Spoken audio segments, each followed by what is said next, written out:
the humanity. This is going to be a fun one for me. Hi, welcome to this episode of History Hunters. I'm here again in 2025, the second show that I've been to this year for the Hollywood show. This particular show has most of the cast of the Waltons TV series, and I'm here to talk to them, maybe get a picture with them. And also, Elvis's ex-wife, Priscilla Presley, is here. She's going to be someone that we will be able to take a picture with. So I hope that you will enjoy this episode of History Hunters. Christy McNichols, remember her? A lot of people remember her. If you're my age, you do remember her. But if you're not my age, you probably don't remember her. There's a bunch of other celebrities that we're going to try to catch up with. So hopefully you'll join us on this episode.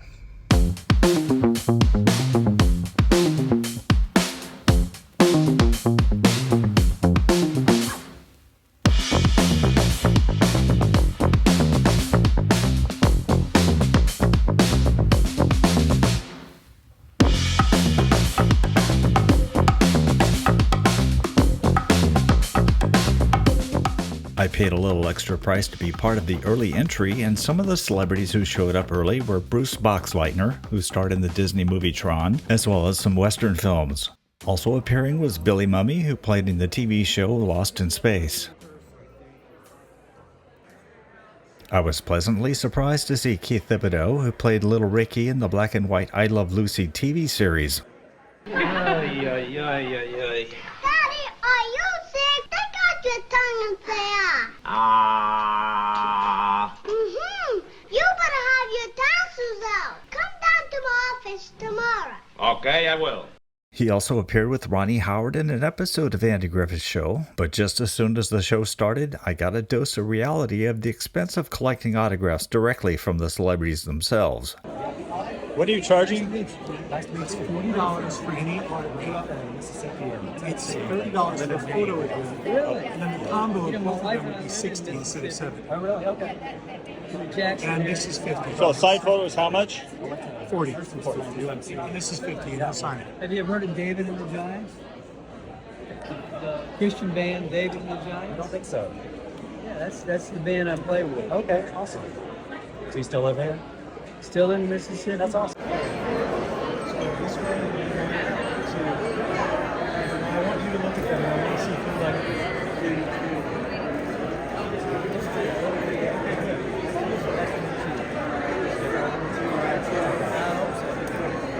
Joe Lando, who played Sully in the TV series Dr. Quinn Medicine Woman, appeared at the show and looked vastly different from his long-haired days as the TV sex symbol and icon. It was hard to believe that the series was over in 1998.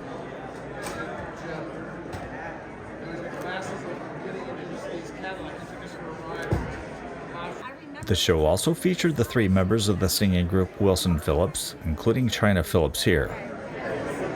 Do you want it down here or up here? It doesn't matter. Okay. Carney Wilson also signed autographs for all the fans, including some friends that I met earlier this year, Kyle and Lori. They're the ones that accompanied me to the visit to the Brady Bunch house.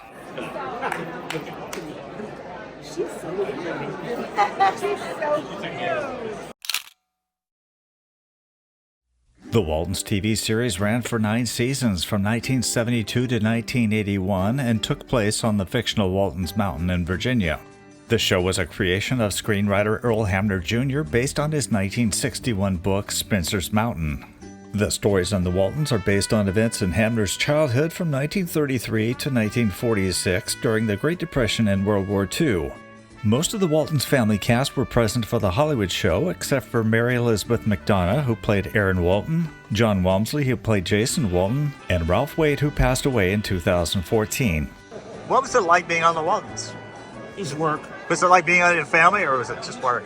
It was fun when I was little. But then it was just work. And how old were you when you stopped? 21. 21. Yeah. And so did it end up being like a burden every time you went out in public? I'm sure people recognized you. Yes and no. We were real popular. We got recognized. And now, after a while, no. Yeah. Couldn't get arrested. What? Couldn't get arrested. Why would you get arrested? Because I'm so old. So are we? So Are we recording? Yeah. Have you watched my YouTube channel? Is that how you know me? Everybody out there, check out Jeff on History Hunters YouTube channel. All right. I think he looks like Patrick Duffy from Dallas. And you guys haven't heard that, have you? Tell me if I'm wrong.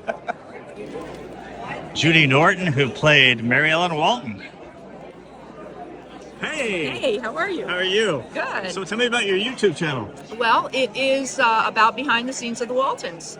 And during COVID, when none of us could work or do anything, I started reaching out to our wonderful longtime fan base and started this channel just talking about the episodes and the cast and answering questions. And so it's just kind of grown from there. So we kind of talk all things Waltons and things that are sort of in the same sort of style and feel. So it's a feel-good channel. It's meant to be inspiring and make people feel good and give them hope and, you know, just have a community. What can you tell me about Ellen Corby?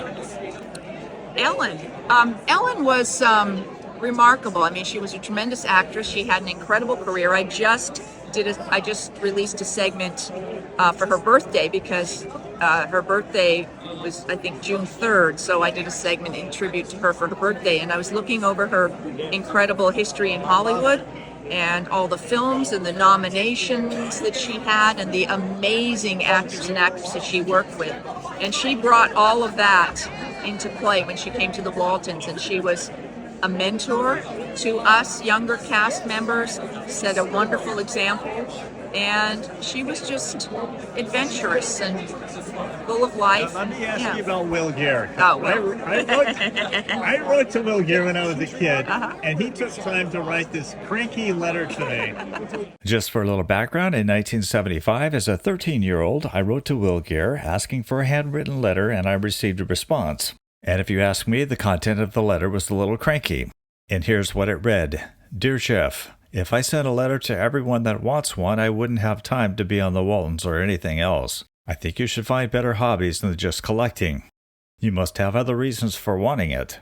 Do you have a grandfather or want more of them? Tell me so I feel I haven't wasted my time. You have a typewriter, so use it well. Truly yours, Will Gehr. Is that him? Was he cranky? I wouldn't say he was cranky. So it may have depended on what the topic of the conversation was, or it may have been, sometimes things don't translate. They don't, like you write a text, you write a letter, and you can't tell the tone of it. Maybe it was meant to be funny, maybe it was not meant to be cranky. That's interesting. Yeah. Because he was someone that everywhere he went, he gathered people. Yeah. He loved meeting new people. He loved nurturing talent that wanted to come to Hollywood. Sorry, this is my TV mom. Sweetie. Sorry to interrupt. Please do. Yeah, there you go. You got a freebie. You got to see Michael Learned for a minute there, my TV mom. So yeah, we're family, you know, and Will was wonderful. He, again, full of life, larger than life, and he was very much like what everybody saw on the Waltons as Grandpa. I wish I had a body stocking that I could just tie over top of my head. I'm sorry. I'm sorry. I'll see you later. We got everybody's favorite mama here.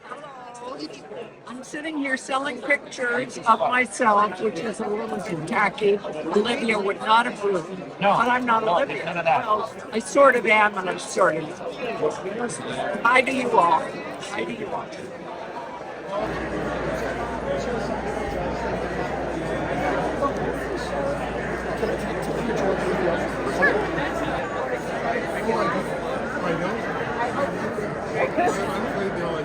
It was a tremendous honor for me to actually meet and talk to Richard Thomas, who played John Boy in the Waltons.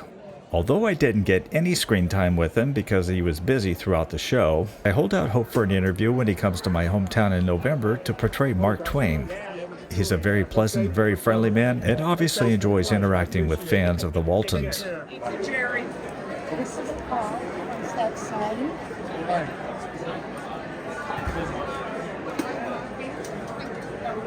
Right. Well, what are you? Who's it for? Yeah. Just signed it. Where would you like it?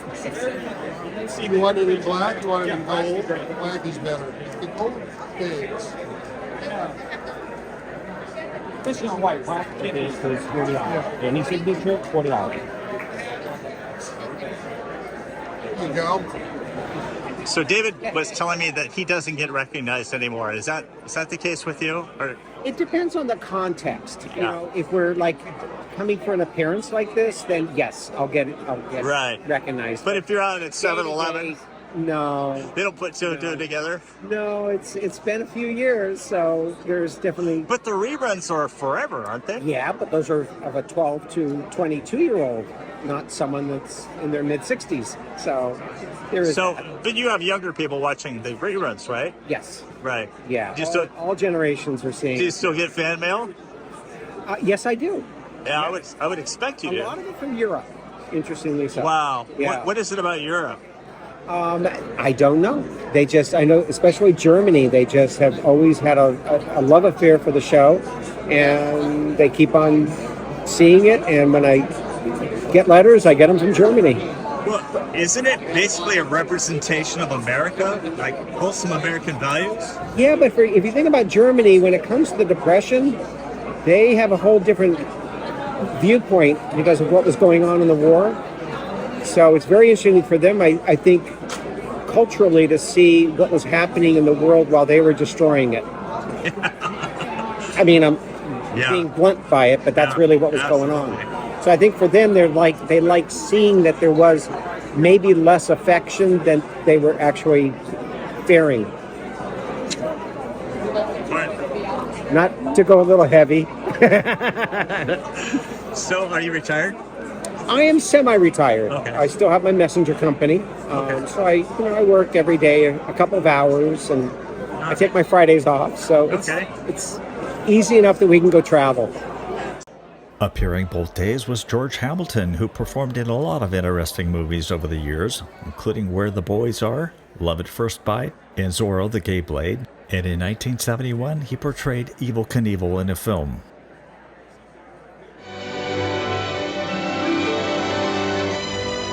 Home from the Hill is also the story of two boys, of Theron, who inherited his father's riches, pride, and courage.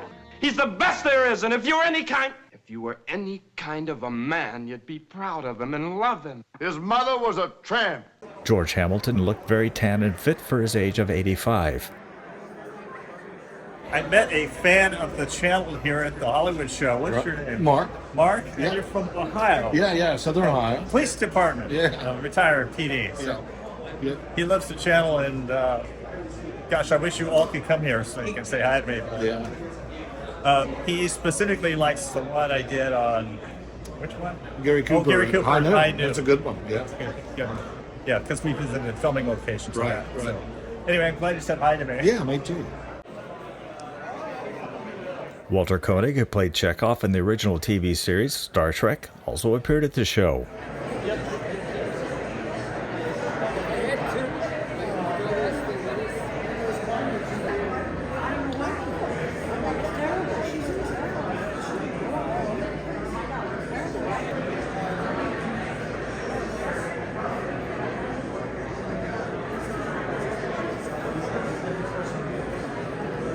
So Priscilla Presley's back there, but they're like Gestapo, like are taking pictures of her signing. But we do have a paid photo op with her.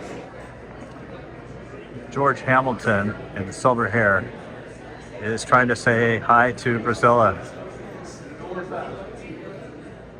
Don't know if he's going to be able to do it. What was she like? Oh, Very pleasant. oh, What do you think? yeah, she's a good-looking lady still. I don't know how old she is, but I mean, stunning. And her handwriting's actually perfect too. So you got this. I had her sign this for my mom, Judy. Okay. And look how beautiful her writing is. Where does Judy live? She lives in Huntington Beach. Okay. Yes. Wishing you all the Huge best. fan. And then That's for my mom, Angelina, and a big fan once again, and she'll be very jealous. That's for sure. Yes. Sure, yeah. So this is what I got. Beautiful. I know it's probably 11 by 14. But yeah, big signature. I told her to sign a big signature on that. Her and Elvis on their wedding day. Same picture you guys had. Yes. Very cool. Absolutely. So, there's only like 20 people online. We can't figure it out. Tomorrow there's going to be a line around the building. So I know, we got lucky. we lucked out. Okay, everyone smile big and hold. 3, 2, 1. There we go. Yeah, I still have the one word. Oh, yeah. I got to interview Billy Gray, who was one of the child stars of the classic TV series Father Knows Best with Robert Young and Jane Wyatt. So, Billy, you're late. What happened? A lot of traffic. I bet, right? Southern California. So, tell me, what is it like working with Robert Young? Very professional. And the thing that I respected the most about him was that he didn't presume to be my father and give me fatherly advice or anything like that. He treated me like a professional actor. Okay. How old were you at the time? I think I started when I was 16. I started acting when I was 5. Okay. So and it would hardly, you know, at first they were parts without words. So if you add up all the times I was in movies, probably a couple of hundred. Okay. What was it like working with Doris Day? She's a wonderful lady. Yeah. Everybody says how nice she was. Well, it's really true. She really is the nicest person around. When did you stop acting? When I got busted for grass. Really? Yeah. Yeah, I was parking my car, and a cop stopped and smelled it in the odor, and I had a little bag of seeds and stems under the seat of my car I'd forgotten about. He found that, and I did 30 days in jail and got a probationary couple of years or something. Today that wouldn't be anything. No, it's legal now. But it ruined your career. Is that what you're saying? Yeah, my agent said he couldn't represent me anymore. Oh, wow. What year was that? 1961 or 2, something like that. When you're Bud Anderson, the all-American boy, and you're busted, it's a little different. Yeah. It didn't hurt Robert Mitchum either very much. You know. I did a couple of westerns. One was the White Stallion, I think it was. The horse stepped on my foot. That's about all I remember about that one. So you're 88 years old now? 87, I think. Okay. I was born in 38, whatever that adds up to. Okay. He was in this movie here. Yes. Yeah, the day there.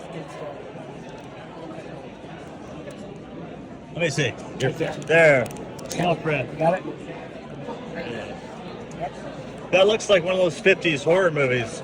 It's sci-fi. Sci-fi. It was one of the very first commercial sci-fi movies there was.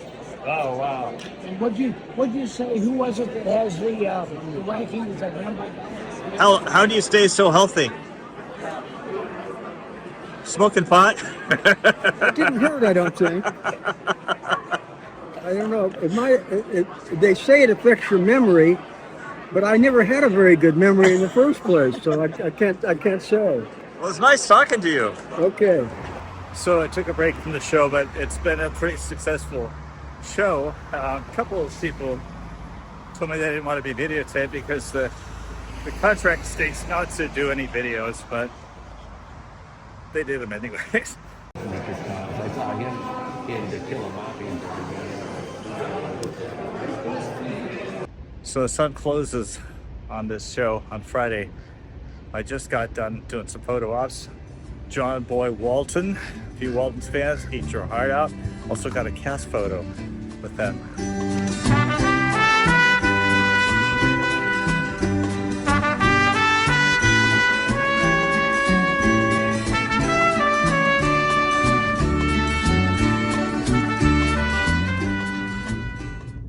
Plane just took off. Burbank Airport. I'm staring at it straight ahead. Day 2 of the Hollywood show. There's a lot of celebrities that I mostly got out of the way yesterday. The ones that I really wanted to see, the Waltons cast, it was great. There was a photo op with them. But now I am waiting for day 2 to start. A lot of the celebrities that didn't show up yesterday, such as Kate Jackson of Charlie's Angels, she is only here Saturday. I was surprised that Bruce Boxleitner's line was steady all day yesterday and Friday. And one person told me that it's because he was in some sci-fi films, but I actually got to meet him when he was up in Jamestown filming Gambler 2 with Kenny Rogers. He got off the train with Kenny Rogers and his wife Marianne, and so I had a photo op with Bruce Boxleitner back then in costume, Western costume, and he had a 6-shooter out. I'm really kind of surprised that wealthy people like Priscilla Presley. Priscilla Presley must be worth millions of dollars, and yet she's charging for her autograph. You know, I can see selling a book and signing it, but just signing autographs all day. Charge a little bit for the picture. Those pictures don't cost that much, but yeah, it gets to be pricey because each celebrity wants like $40 for a signed photo. Even if you bring your own photo, we'll charge $40. So give us a reduced price for the signature because you're not paying for a photo. We bring the photo, you sign it. It still costs $40. I don't get it. It's a good gig, I guess. Cash in on your fame while you have it, right? I was very honored that I got some interview time with Jerry Mathers, star of Leave It to Beaver, but unfortunately the audio quality was so bad I'll have to subtitle sections of it. So you still get recognized today? Yeah. Like do you go to the convenience store or the grocery store? Yeah. A lot of the shows have been in the last 2 years. So the first or 4 years, I was young. People there came in the last two series. Well, you still look like Jerry Mathers. I know, it's very hard to go away from it. How has fame been for you? How has fame been for you?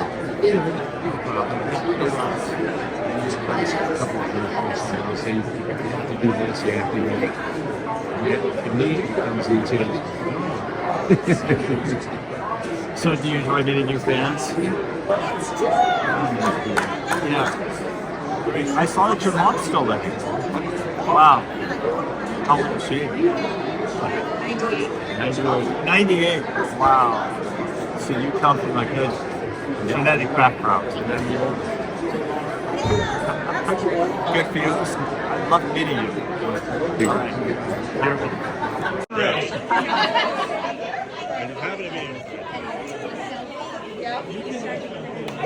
Oh, they were here. They were still standing here last night. Hey, Dave, how are you? Good morning. You think?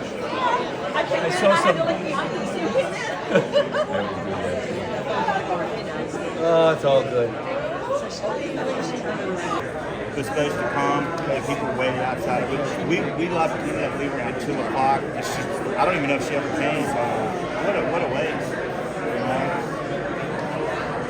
You know, if you're going to commit to it, I get. Martha Smith, who is probably best known for her role in Animal House, was sitting at a table right next to Bruce Boxleitner. Okay, so when you're ready to take...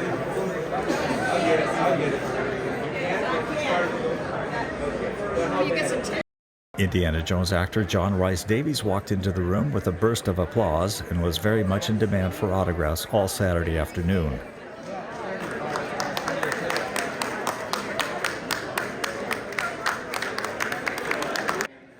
But I recoiled to learn that his minimum charge for an autograph was $100, far too rich for my budget and priced higher than the actual market value of his signature, so I left the show without one.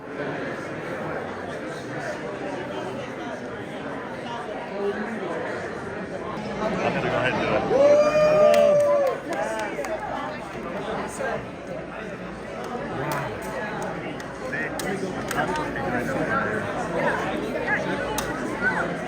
Quick picture. And the pictures start now.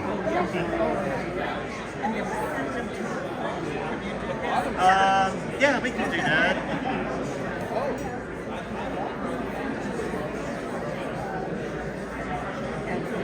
Amazing.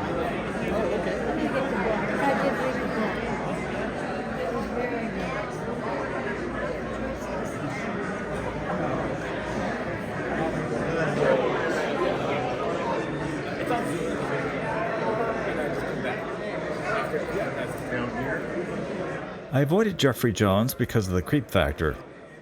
If you need to know more, just Google some of the things he got in trouble for.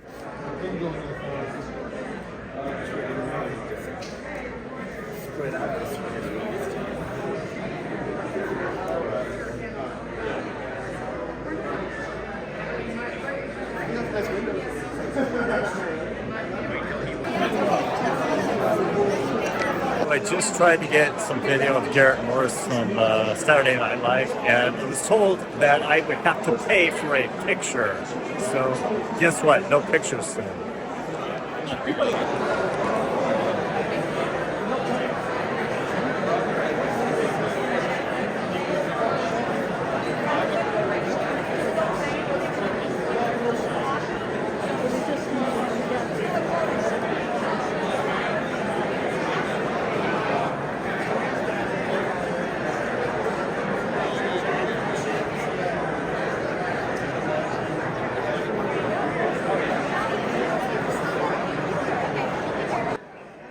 At every show, there's always a couple of stars that I'm not familiar with, and Veronica Cartwright, who was signing autographs here, was one of them.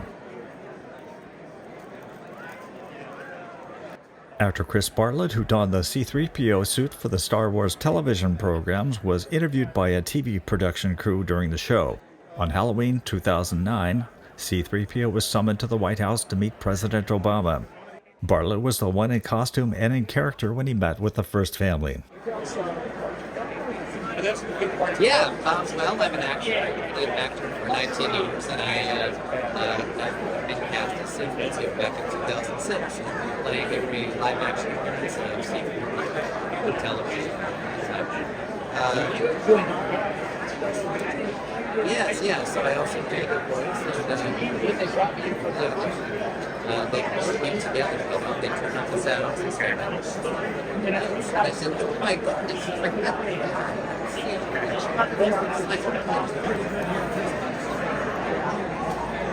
Of course, I remember Hal Linden and Gail Max of the Barney Miller Show as very recognizable TV actors.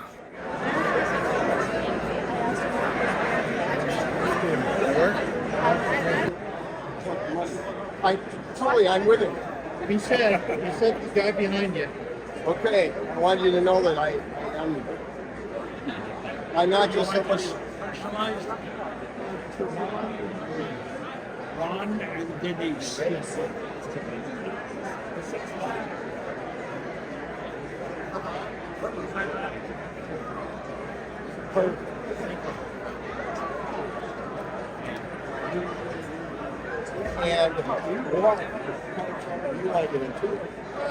I was able to sit in on their Q&A discussion in one of the rooms of the Marriott. Wow. Hello. Wow. Welcome to the Barney Miller panel. The success of Barney Miller had to do with the fact that it was well written. The writing was there. We would rehearse it for 2 days before we shot it, and we had some very imaginative people in the cast. Ronnie Carey was a comedian, Steve Landesberg was a comedian. Everybody would come up with funny things, and it ended up, we did what was written. We had to be professional policemen. Danny said, no, you could think of all the funny things we could do, but he would always put it this way. He'd say, would you go for help to a police officer who behaved like that? That was his basic rule. You couldn't pass that line. You couldn't get too crazy, you couldn't get too funny. You had to be able to function as a police officer. And those scripts were written with that in mind. Lyman Ward arrived in a wheelchair and signed autographs, mostly for fans of Ferris Bueller, which coincidentally I've never watched, so try to withhold the angry comments. But being a fan of the movie Trains, Planes, and Automobiles, I certainly recognize Ward, who had a cameo role in the beginning of the film when he tells Steve Martin, "You'll never make the 6," meaning he was going to be late catching the 6 o'clock flight out of town for the Thanksgiving holiday. I did these for you. Yeah. I love this one here.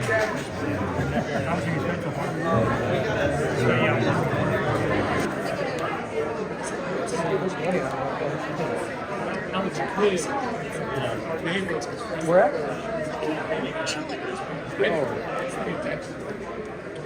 It's going to look like the one on TV, don't it? Next door. The best signature to do. It's a beautiful, beautiful signature. Right. Art, do you mind if you select something on there? But I think we should shoot it. There you go. Remember that lot?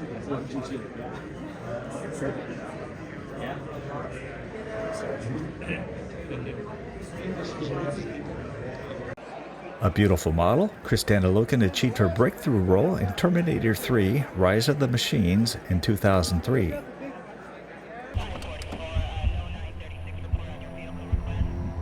Lady, have you any idea how fast you were going? Let me see your license and registration. I like your gun. And we got the big. Is that dry? Oh, awesome. I am. I like this one. This is great. And these are numbered too. Yeah. Yeah, this is awesome. And they're heavy. How you doing? Yeah. All you need one more shows on right? Billy Baldwin, the brother of Alec Baldwin, appeared at the show. Some of the films he starred in, including Flatliners, Backdraft, Sliver, and Virus. Amy Rogers has showed us a picture of her and I on the set of Born on the 4th of July, Tom Cruise in 1980. I very much enjoyed the panel discussion of the 6 Walton actors that I had posed with the night before. I don't think anybody expected that 50-some years later we'd be sitting here talking about it with a whole bunch of people. I mean, it would be incredible hubris to even assume that anything would last that long. But I think, there was an authenticity about the relationships and our feelings for each other on the show that, it was beautifully written and it was a wonderfully made show. But the company of actors was so connected, we had such a beautiful chemistry, all of us, that I think what people saw was real, and so that feeling of love and connection and all that. And it wasn't always love and connection, but essentially when we were all together and working, it was just a big love story, and I think that sort of thing lasts. So I think it still means something to people. And of course, family. I was so popular around the world, because family is family. That's what it was about. We were so great. Why didn't you leave after 5 years? Because if I had stayed up in my little room writing in the tablet for much longer, people would have started asking questions. That was a rhetorical question. I think maybe the question goes back more to you in terms of the longevity of the show, because, why do you continue to watch it? Why does it still resonate with you? So we can have our feelings about it, but we're not the ones who have kept it alive and demanded it and sparked, these fan clubs and these gatherings in this community. So I think it's really over to you to why that is. Okay, as actors, and we were going through it, we weren't happy about some of the decisions they made also. But we're actors, and they give us a script, and we can suggest things to them, but we're just actors. We're not the writers. They listened to the adults, but they didn't listen to you guys all the time. I felt badly about that, because they were going to school as well as doing the show, the kids. And, they had good ideas and they had problems, like we did, but we had the power, I guess, because we were the adults on the show, and the kids really, they never listened to you. At least that's what you always complain about. Michael, they did sometimes. I felt like the adults really shepherded the storylines, like really protected them. So if things weren't realistic, one of you would, Will or Ralph, or you would say, hey, this just doesn't feel real or right. And you had enough kind of status that they would pause and rewrite things. But when I was little, I went to the producers to say, Elizabeth needs to know where babies come from. She's the youngest. She's all these older brothers and sisters. No one has told her she lives on a farm. So you have to stop writing jokes where Elizabeth is like, "Mama, where did I come?" By now, she would know. And then there were a handful of times, I think I went up and said, "Richard can't pick me up anymore. Like my feet are dragging on the ground. It has to stop." So it was hard for them to like track us getting older. And they were responsive the couple of times I went and protested that they were writing me too babyish and it wasn't reasonable. And part of that is they were just writing, sometimes they'd write the scripts a year in advance. And by the time we were ready they had them for the next season, they weren't really relevant to where our growth was, because it was pretty rapid for some of us. You know, we'd come back from off season and all of a sudden, you know, Jim Bob had, "Oh, you're on a deep voice now." "Okay, Mom." I remember that when they came back, suddenly they were this tall and wearing bras and all this change. It was really shocking, actually, and wonderful. Well, my growth spurt's coming, they say. I was standing outside the Woolworths in Santa Fe many years ago, and there was a guy standing next to me, and he said, "You play John by the Waltons?" I said, "Yeah, I did." Man, I hated that show. So my wife loved that show. When she put that show on, I left the house. So people will say all kinds of things. I will say that when the show came on, people back then said there was no shows like it. And since then, they have said there's no shows like it. So it pretty much was a one and out as far as the intellectual, but also the emotional combination of family that they portrayed on the show. There's not a lot of them that were ever made like that. So they were saying it back then and they're saying it now. So it's still pretty special. I got really tired of saying, "More coffee, John?" "More coffee, John?" Right? "Time for bed, kids." And then what happened? I never asked her for coffee anymore. The lady in red in the back? Well, the difference is that Ben just never learned from his trials and tribulations. So he kept on doing the same things over and over again. So Ben was a little dense. He was a slow kid. But anyway. And he loved me. And we had a chemistry that was very real. And we were also very wise. We didn't sleep together in real life, because we knew that could just go downhill. So, you know, as much as we loved each other, we were just very respectful of the show and who we were and who our characters were. So we just remained dear, dear friends. And I remember, if I may, there was an episode with a little African-American boy, Aaron, I can't think of his last name, Aaron Blunt. Ralph had to bring him over to Verdi's house because the Waltons, we couldn't take in a black child at that time. Yeah, and it was very realistic of the show.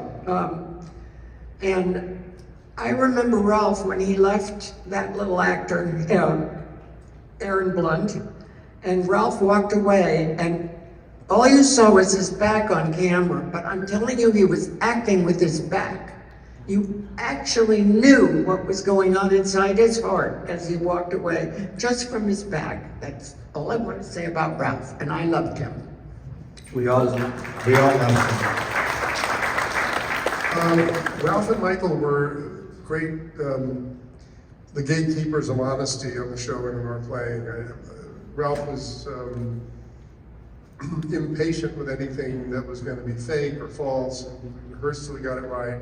Michael, same way. They were exemplars of keeping it honest and keeping it real and questioning and making sure that it was right. So they sort of were the beacons of integrity for all of us as we all tried to do it, but they really were, I think, our models for sort of honesty and integrity from scene to scene, and great to play with.